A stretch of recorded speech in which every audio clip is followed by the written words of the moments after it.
Boa noite, pessoal. Boa noite, professor Sandor. Como vocês estão? Espero que bem. Bom, hoje nós vamos falar sobre a ADC 43. Só que antes de começar a explicar sobre ela, antes de entrar no mérito, eu quero explicar um pouco como o nosso trabalho foi dividido. Tá? Porque ocorreram dois grandes julgamentos. Um de 2016 e o outro de 2019. E todos esses julgamentos vão ser pautados aqui, juntamente com seus fundamentos jurídicos, tá bom? Bom, sem mais delongas, vamos ao que interessa. Eu só gostaria de explicar primeiro também o que é a ADC. A ADC consiste em ação declaratória de controle de constitucionalidade.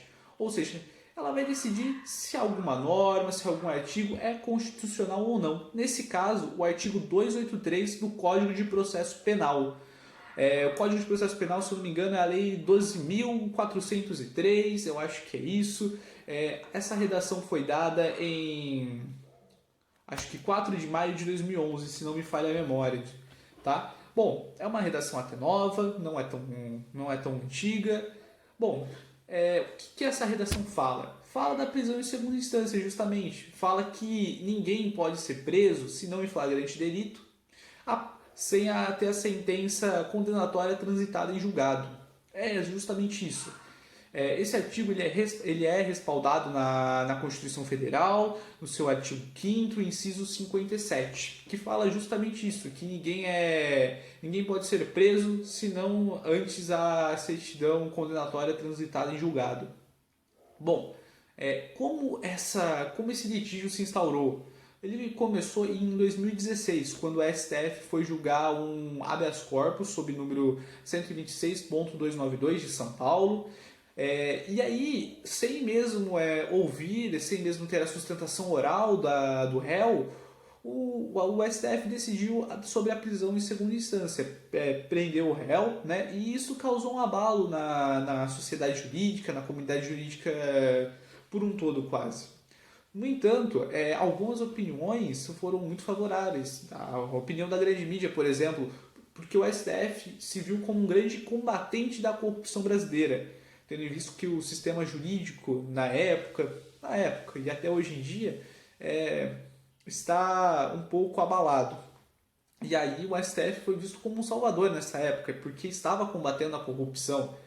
No entanto, algumas pessoas, algumas partes da comunidade jurídica, alguns partidos se viram com seus direitos lesados. Tanto é que foi instaurada a DC 43. Né? A DC 43 e 44, no caso, porque as duas estão apensadas uma na outra. Né? A ADC 43, que é a que estamos falando agora, foi instaurada, foi requerida pelo Partido Ecológico Nacional, o Partido PEN. E a 44, que está junto com ela, julgada junto, foi requerida pelo Conselho Federal da Ordem dos Advogados, a OAB. As duas elas têm o mesmo intuito, ver como o STF voltou esse entendimento e alegar a inconstitucionalidade da prisão em segunda instância, respaldada no artigo 5º da Constituição Federal.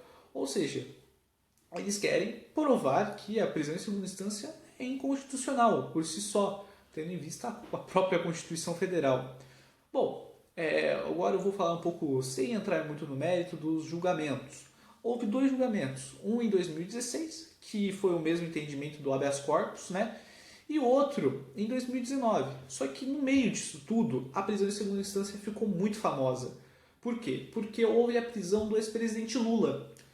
Quando ele foi preso, todo mundo tinha uma opinião formada sobre a prisão em segunda instância, se ela era ilegal, se ela não era, se ela era inconstitucional ou não.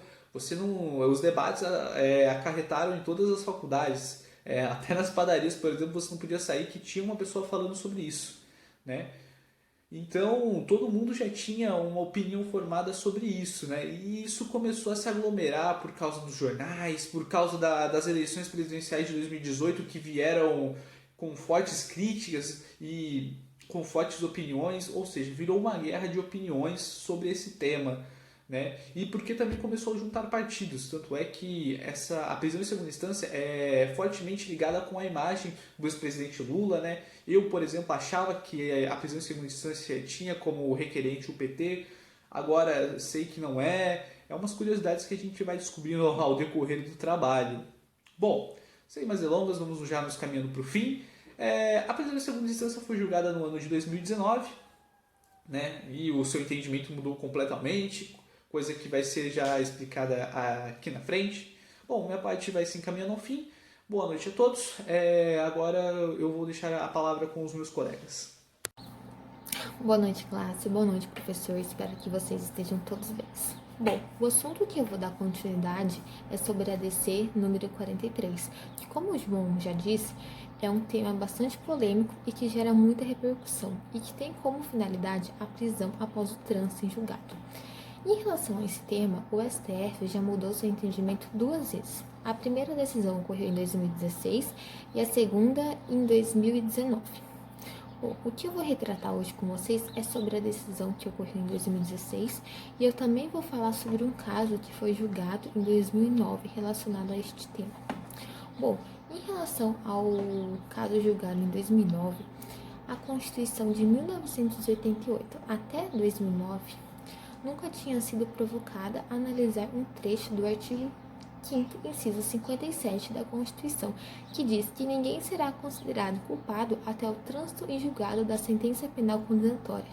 As penas eram executadas no Brasil de acordo com a decisão dos juízes, mas em 2009, o plenário, após discutir o habeas corpus número 84.078, que era de um fazendeiro chamado Omar Coelho, que tinha sido condenado por 7 anos e meio de prisão por homicídio qualificado, impediu a sua prisão após o julgamento em segunda instância e declarou que ele pudesse recorrer às instâncias superiores em liberdade. Essa decisão foi embasada no inciso 57 do artigo 5º da Constituição Federal, que estabelece o princípio da presunção de inocência.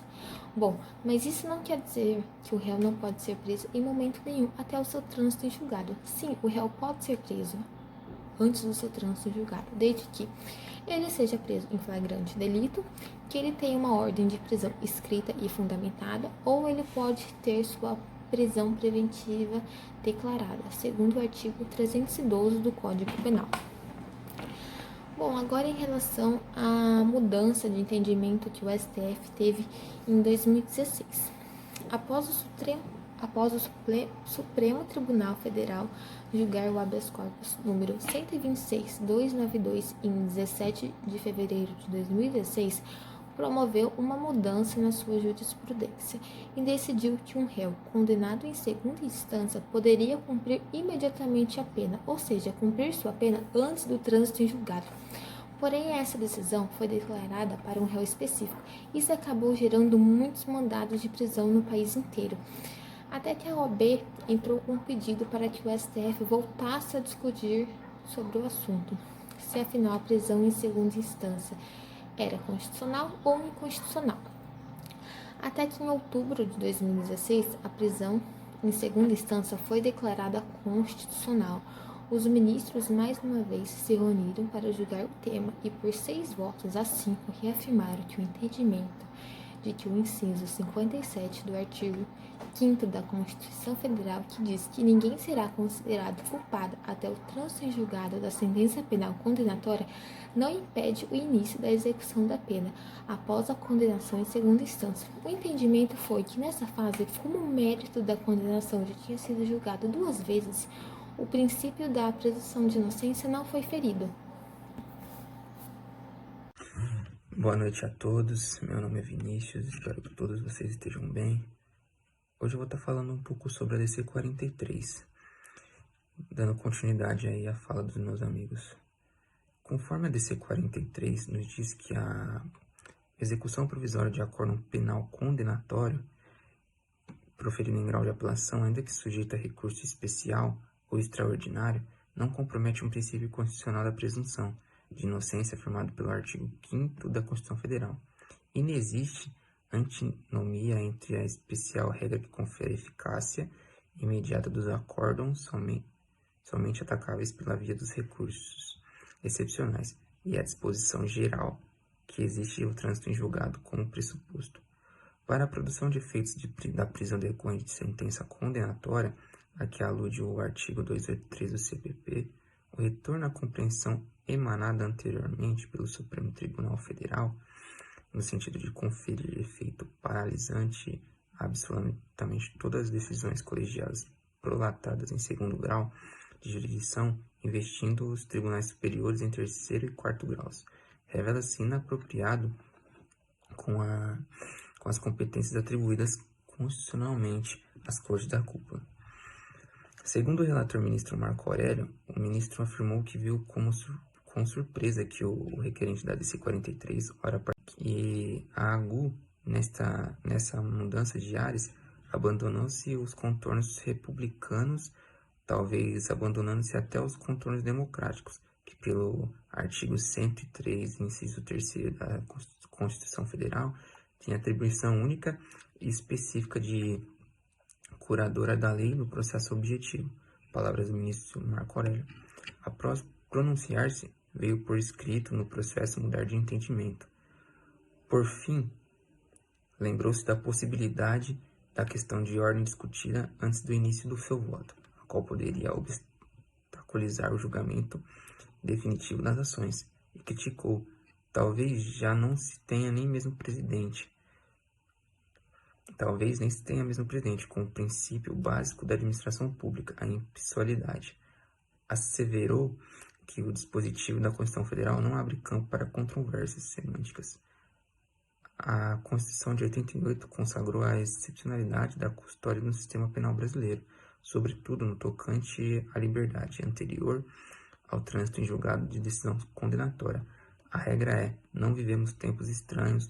O pleito soaria extravagante, sem propósitos, mas infelizmente a pertinência do requerido nas iniciais surge inafastável. Isso são palavras, esse último trecho que eu acabei lendo, são palavras do ministro Marco Aurélio.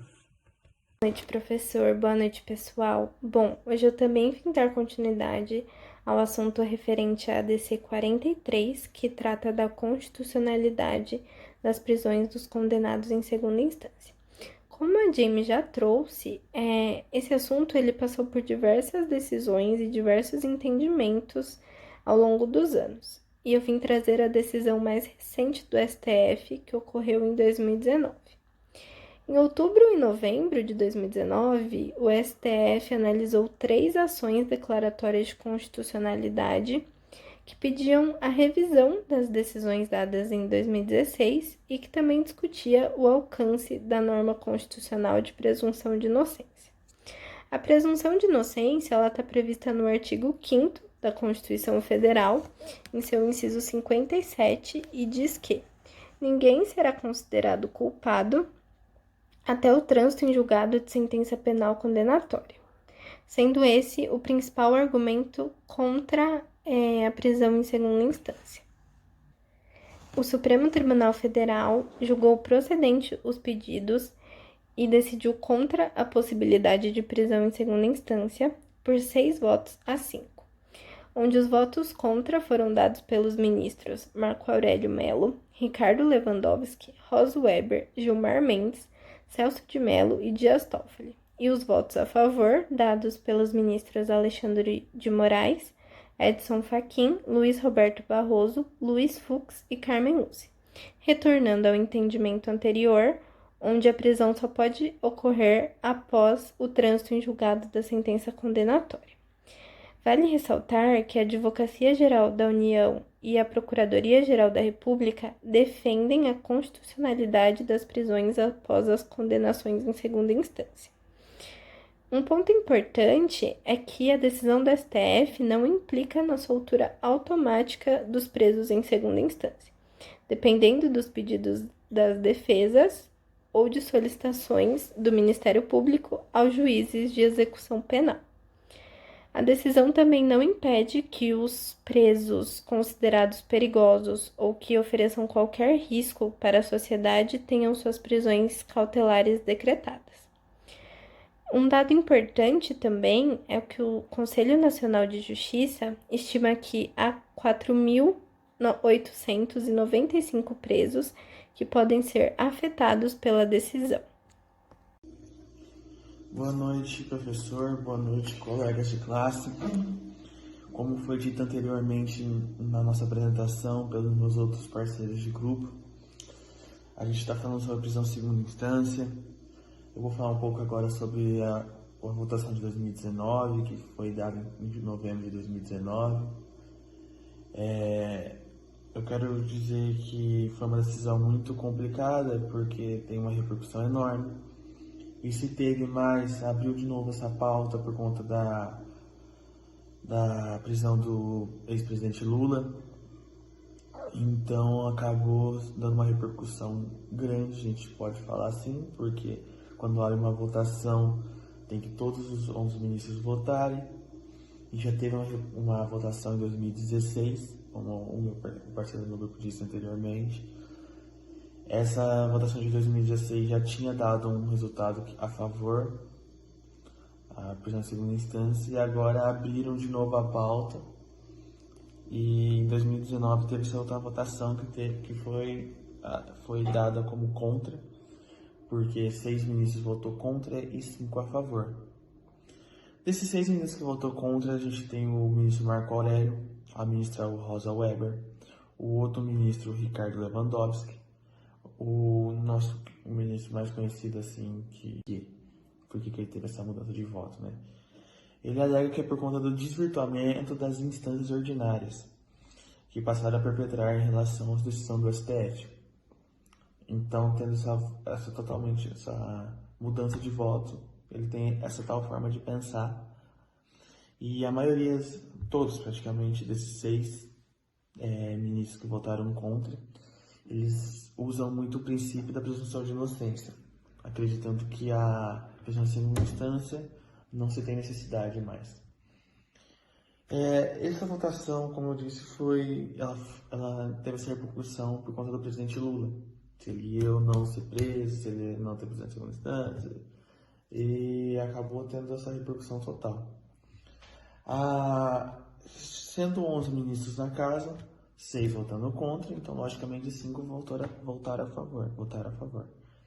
Desses 5 foram Alexandre Moraes, Edson Fachin, Luiz Roberto Barroso, Luiz Fux e a famosa ministra Carmen Lúcia.